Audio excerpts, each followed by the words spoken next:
సర్పంచ్ ఓట్లు చాలా చిత్రాలు ఎత్తున్నాయి కదా నిజంగానే. ఇక చూడు, ప్రేమించిన పిల్లగాంతో పెళ్లి కూడా జరిపించినాయి ఈ ఓట్లు. సంగారెడ్డి జిల్లా సంగారెడ్డి మండలం తాళ్లపల్లిలో ఉండే ఈ చంద్రశేఖరు శ్రీజాలిద్దరూ ప్రేమించుకున్నారట ఇదివరకే. అయితే మొదటిసారి ఈ చంద్రశేఖర్ ఊరి సర్పంచ్ కావాలని ఆ పోస్టుకు పోటీ చేయాలని ఎదురు చూస్తున్నట. అనుకోకుండా వీళ్ళ ఊరి సర్పంచ్ పోస్ట్ ఏమో ఎస్సీ రిజర్వ్ అయింది, కానీ ఈయననేమో బీసీ. ఎట్లా అని ఆలోచిస్తుంటే ప్రేమించిన శ్రీజ ఎస్సీ అన్న సంగతి యాదొచ్చి ఈ శ్రీజతో నామినేషన్ వేయించినట. కానీ వద్దంటే వద్దు, నువ్వు పోటీ చేయొద్దు అని ఈమె తల్లిదండ్రులు అడ్డం పడుతున్నారట. ఇట్లా కాదని రాత్రికి రాత్రే పిల్లని తీసుకుపోయి యాదగిరి గుట్టలో లగ్గం చేసుకుంటే ఈ చంద్రశేఖరు మా పొల్లని కిడ్నాప్ చేసిండని కేసు పెట్టిరట తల్లిదండ్రులు. అసంటిది ఏం లేదు సార్, మేమిద్దరం మేజర్లమే, ప్రేమించుకున్నాం, పెళ్లి చేసుకున్నామని పోలీస్ టౌన్ లో చెప్పిర్రు ఇద్దరు వచ్చి.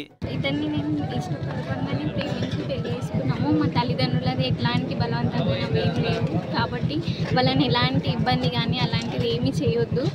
నేను ఏమంటారు తాళ్ళపల్లి ఆడబిడ్డగా సర్పంచ్గా నిల్చున్నా, ప్రతి ఒక్కరు నన్ను సపోర్ట్ చేయాలని మీ అందరికీ కోరుకుంటున్నాను. నిన్నటి నుంచి ఇప్పటి వరకు నాతో ఎవరెవరు వస్తున్నారో వాళ్ళందరికీ పేరు పేరున ధన్యవాదాలు.